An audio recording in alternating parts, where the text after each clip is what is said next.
마태복음 9장 1절에서 11절까지의 말씀입니다. 마태복음 9장 1에서 11절까지의 말씀을 우리 한 절씩 교독하시겠습니다. 예수께서 배에 오르사 건너가 본 동네에 이르시니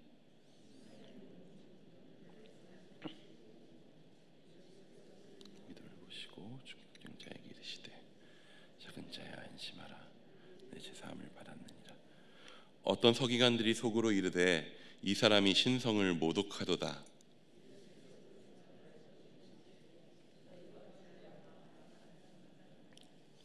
내 죄사함을 받았느니라 하는 말과 일어나 걸어가라 하는 말 중에 어느 것이 쉽겠느냐? 죄를 사하는 권능이 있는 줄 너희로 알게 하려 하노라. 중풍병자에게 말씀하시되 일어나 내 침상을 가지고 집으로 가라 하시니 그가 일어나 집으로 돌아가거늘 우리가 보고 두려워하며 이 권능을 사람에게 주신 하나님께 영광을 돌리니라. 예수께서 그곳을 떠나 지나가시다가 마테라 하는 사람이 세관에 앉아 있는 것을 보시고 이르시되 나를 따르라 하시니 일어나 따르니라. 예수께서 마태의 집에서 앉아 음식을 잡수실 때에 많은 세리와 죄인들이 와서 예수와 그의 제자들과 함께 앉았더니 바리새인들이 함께 읽습니다. 바리새인들이 보고 그의 제자들에게 이르되 어찌하여 너희 선생은 세리와 죄인들과 함께 잡수시느냐. 13절까지가 맞군요.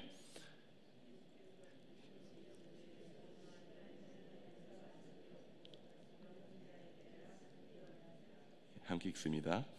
너희는 가서 내가 긍휼을 원하고 제사를 원하지 아니하노라 하신 뜻이 무엇인지 배우라. 나는 의인을 부르러 온 것이 아니요 죄인을 부르러 왔노라 하시니라. 아멘. 어제 수요 예배 자막을 만들고 갔다 보니까 수요 예배는 1절부터 11절까지더라고요. 또 그래서 그게 헷갈려가지고 11절까지인 줄 알고 제가 잘못 기록한 줄 알고 11절이라 말씀을 드렸습니다. 오늘 말씀은 9장 1에서 13절까지 말씀입니다.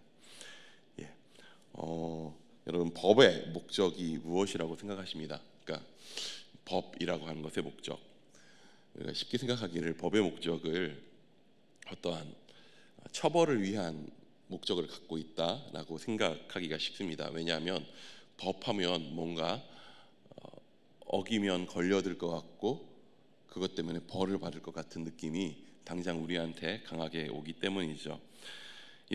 가족 중에 법조계에 있는 사람이 있으면 굉장히 편하다고 합니다. 이 말이 무슨 말인지 알 것 같은 게 저도 가끔 이런 것과 관련해서 곤란하거나 어려운 일이 있으면 매형한테 전화를 한 번씩 하게 되더라고요. 이 법을 공부한 사람한테 연락을 하면 그래도 뭔가 그 상황에서 어떻게 해야 될지나 상황들을 좀 생각해 볼 수 있게 되니까요. 그렇습니다. 법은 어려운 상황 가운데에서 많은 사람들이 어려운 상황에 함께 사는 사회에서 처하지 않도록, 법이 없으면 어떻게 되겠습니까? 힘 있는 자가 힘대로 법과 상관없이 마음대로 하지 않겠습니까? 그래서 법은 함께 살아가는 삶을 위해서, 법은 사람을 살게 하기 위해서 존재합니다. 즉 법의 근본적인 목적은 처벌이 아니라 살림이라고 하는 것입니다. 그런데 이것을 반대로 사용하는 경우를 우리는 굉장히 많이 보게 됩니다. 법을 아는 쪽이 법을 잘 모르는 쪽을 위협하거나 악한 일을 하고도 법을 이용해서 빠져나가는 일들, 이러한 것들을 우리는 드라마를 통해서도 보고 영화를 통해서도 보고 실제로 주변에서 뉴스를 통해서 혹은 직접적으로 내 주변의 경우를 통해서 보는 경우들도 있습니다. 역시나 아는 것이 힘이 되죠. 살든지 누굴 해치든지 그것은 아는 것은 힘이 되기도 합니다. 근데 그 힘이 되는 것이 선할지 악할지는 별개의 문제라고 하는 것입니다. 오늘 우리가 함께 본 본문에는 두 가지 이야기가 나옵니다. 그리고 그 둘 다 갈등에 대한 이야기들입니다. 그 중에 첫 이야기는 정말로 딱 법에 대한 이야기입니다. 법에 있어서의 갈등이 나옵니다. 그리고 그 법은 바로 유대인의 율법입니다. 본문에 누가 뭐래도 법을 잘 아는 사람들, 요즘 말로 줄여서 하면 법 잘 알이라고 할까요? 법을 잘 알고 있는 사람들이 등장합니다. 바로 서기관입니다. 서기관들에 대해서 다른 성경 본문들, 그러니까 다른 역본들에는 주로 율법학자라고 번역합니다. 정말 말 그대로 율법학자들입니다. 율법을 연구하는 자들, 율법의 전문가들입니다. 그런데 이 율법학자들의 심기가 오늘 매우 불편합니다. 왜 그렇습니까? 우리 3절 말씀 한 번 더 같이 읽어보도록 하겠습니다. 3절입니다. 시작.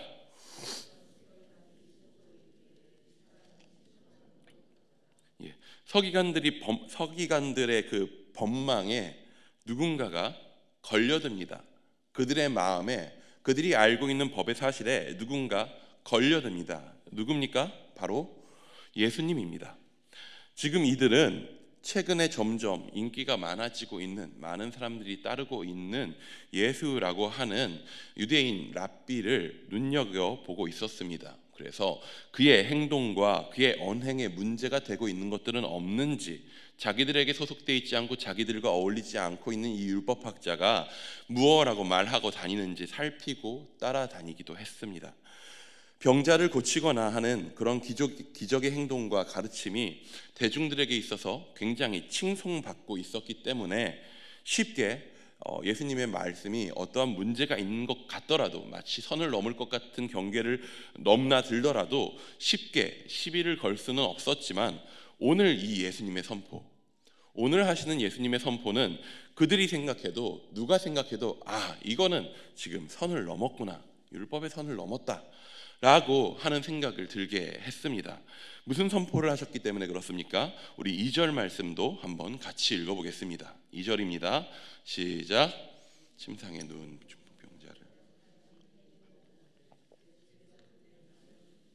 중풍병자에게 이르시되 작은 자 안심하라 받았느니라. 죄사함에 대한 선포를 하셨다는 것입니다. 율법에 있어서 죄사함은 어떻게 이루어지나요? 죄사함은요, 성전에서 이루어지는 것입니다. 성전에서 제사 제도를 통해서 가능한 것이죠.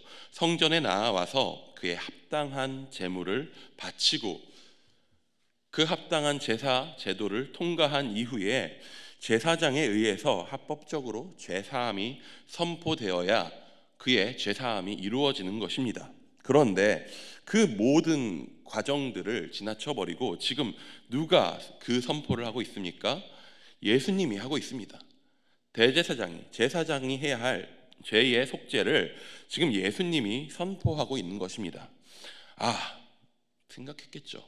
걸렸구나, 걸려들었다. 이거에 시비를 걸면 예수님을 따르고 있는 다른 어떤 사람들도 이건 뭐라고 말할 수 없을 만큼의 선을 넘은 이야기다 라고, 그런 문제라고 아마 생각했을 것입니다. 그런데 아직 그들이 생각에만 담고 있을 뿐이었죠. 그런데 그들의 생각을 아시고 예수님이 말씀하십니다. 우리 4절도 한번 같이 읽어보겠습니다. 4절입니다. 시작. 악한 생각을 하느냐. 그들의 마음에 있는 생각이, 지금 너희가 가지고 있는 그 마음의 생각이 악하다라고 예수님이 말씀하시는 것입니다.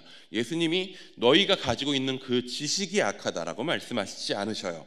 하지만 너희가 알고 있는 그 지식은 옳을지 모르지만 지금 그 지식을 기반으로 하고 있는 너희의 판단과 그 마음 씀씀이가 악하다라고 이야기하고 있는 것입니다. 그렇다면 이들의 마음 씀씀이의 어떤 부분이, 이들의 생각이 어떤 부분이 악하다 하는 것인가 하면요, 이를 제대로 보기 위해서는 오늘 두 번째 이야기, 다음 이야기를 좀 살펴봐야 합니다. 뒤의 이야기를 먼저 좀 보도록 하겠습니다.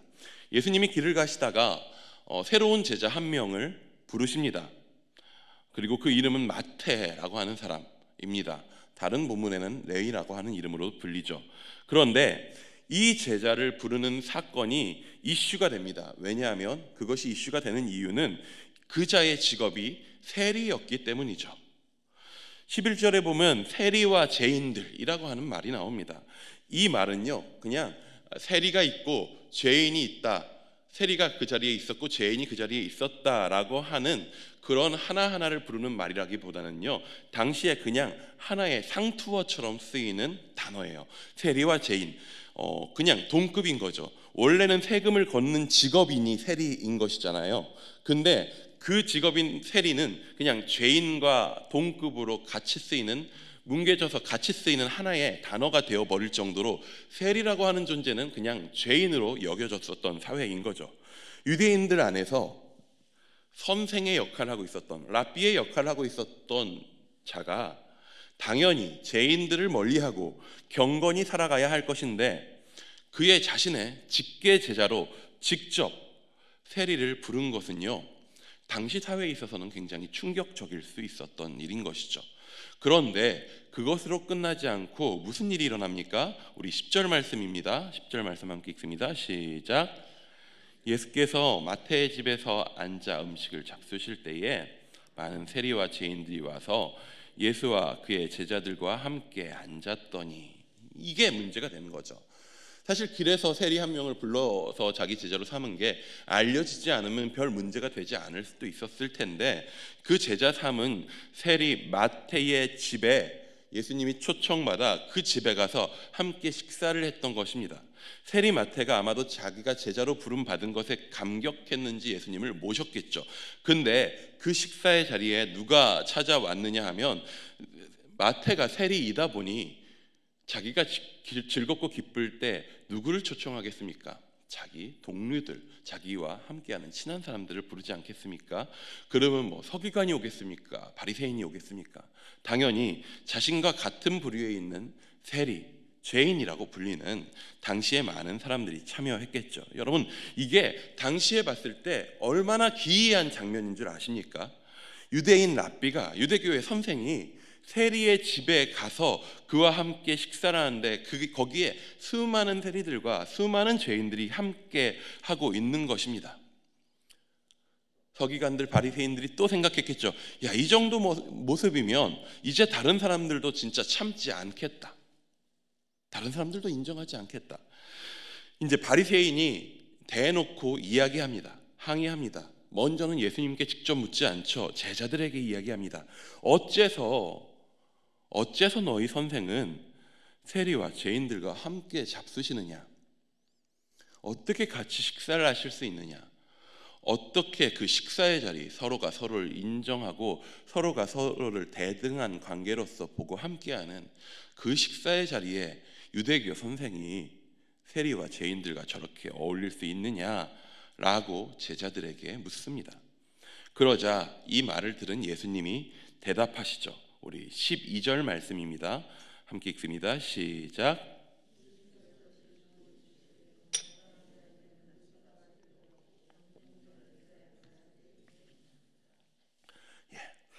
이래저래 병원들을 다닐 일들이 많아져서, 아이도 있고 하니 많아져서 예전보다 병원들을 꽤 자주 가게 됩니다. 근데 병원들을 다니다 보면 이 환자들이 넘쳐닿는 병원이 있습니다. 근데 또 어떤 병원을 가면, 이렇게 사람이 없어도 되나? 이렇게 내가 대기가 없이 들어가도 되나? 라는 생각이 들 정도로 사람이 없는 병원도 있습니다.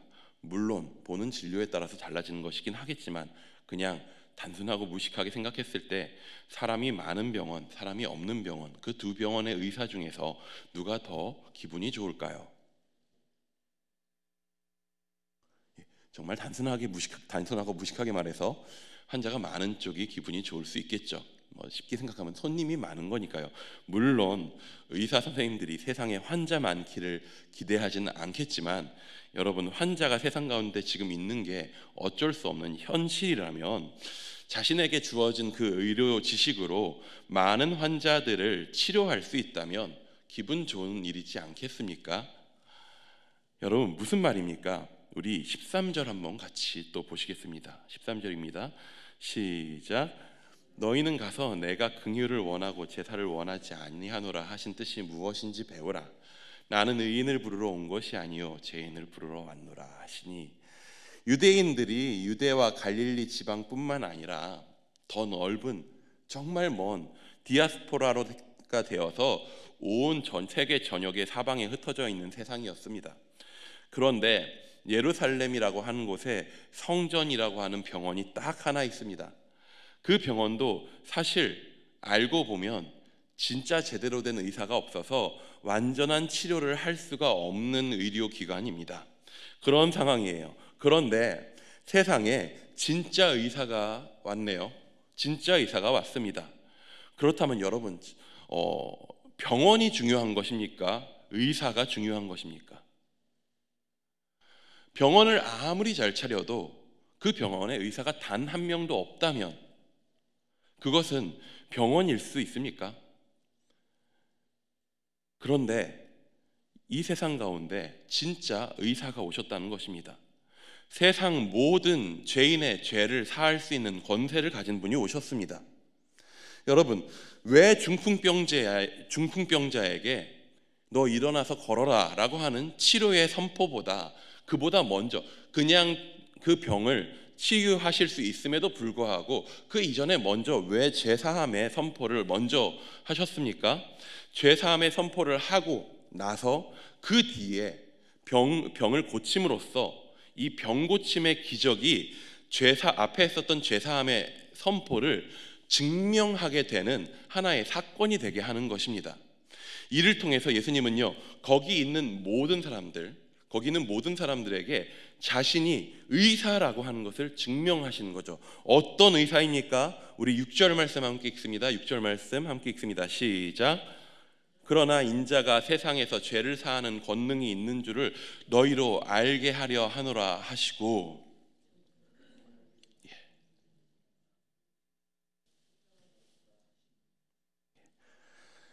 알게 하려는 것입니다. 세상 가운데 내가 단순히 병 고치는 기적을 행하는 그런 사람 이전에, 아니 그거보다 더 근본적으로 나는 죄를 고치는 의사다, 죄인들을 고치는 의사다, 그러려고 내가 왔다 라고 하는 것을 모든 사람에게 알게 하려는 것이었습니다.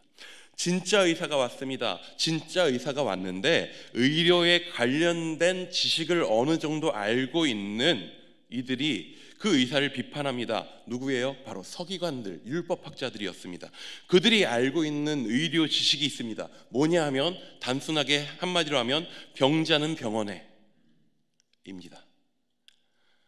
죄인은 성전에 라고 하는 것이죠. 그게 그들이 알고 있었던 의료 지식의 율법의 중요한 내용이었습니다. 맞습니다. 분명 틀린 지식은 아니죠. 하지만 그들의 지식에 대한 집착은요, 당장에 눈앞에 의사가 병자를 고쳤는데도 바뀌지를 않는 것입니다. 그들의 앓음은요, 병자를 살리지 못하고 죽게 하는 악한 생각들 뿐이 된 것입니다. 근데 그런 그들과 정말로 대조되는 자들이 오늘 등장합니다. 누구냐 하면 그들은 서기관에 비해서는요, 아는 알미라고 하는 것이 없어요. 서기관에 비하면 율법에 대한 지식이 없는 사람들이에요. 근데 그들의 마음에는 두 가지 생각만 있어요. 뭐냐면 첫 번째로 중풍으로 누워있는 이 친구가 너무나도 불쌍하다 라고 하는 마음과, 두 번째로 예수님이 의사가 맞는 것 같다, 이 두 가지. 이들의 죄인에 대한 긍휼은요, 서기관과 바리새인들의 제사에 대한 집착보다 지적으로는 떨어질지 모르나 그들은 선했습니다. 그들은 생명을 살리는 선함을 가지고 있었던 것입니다.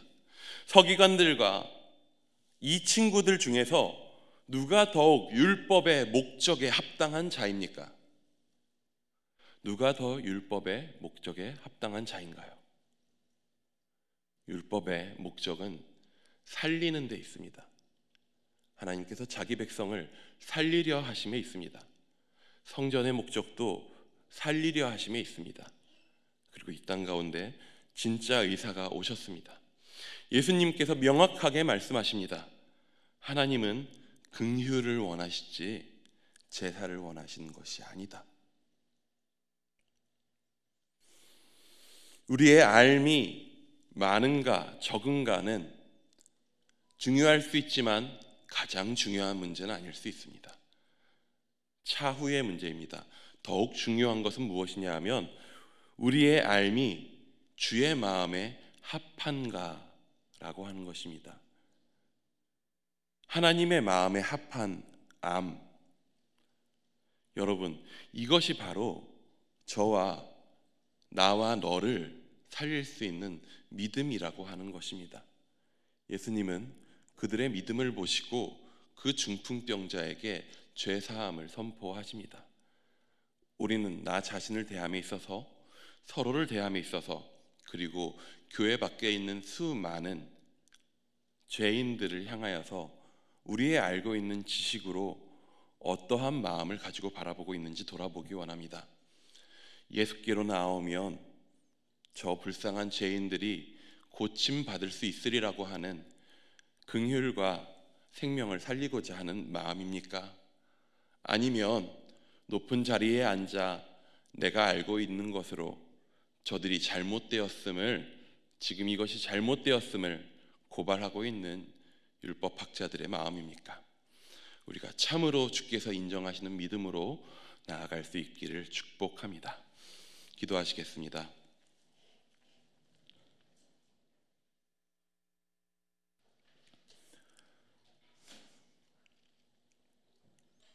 주님, 주께서 우리를 긍휼히 여기사 우리에게 오셔서 성전 제사로는 감당할 수도 없는 자신을 제물로 드리신 참된 제사를 올려드리셨습니다. 주여, 그로 말미암아 우리가 살았습니다. 주님, 주께서 우리를 불쌍히 여기신 것처럼, 주께서 우리를 살리신 것처럼, 주여, 우리도 죄인들을 불쌍히 여기고 그들이 정말 살기 원하는 마음으로 주께로 그들을 인도하게 하여 주시옵소서. 우리가 가지고 알고 있는 많은 정보들이 살리기 위한 주님의 마음에 합한 정보들이 되게 하여 주시옵소서. 아는 것이 나를 높이고 아는 것으로 누군가를 정죄하고 고발하여 그에 대한 긍휼을 잊은 채, 우리를 향한 아버지의 사랑을 잊은 채 우리가 그 아는 것의 힘을 함부로 휘두르지 않게 주여 우리를 지켜주시옵소서. 주님 함께 하실 줄 믿사오며 예수님의 이름으로 기도드립니다. 아멘.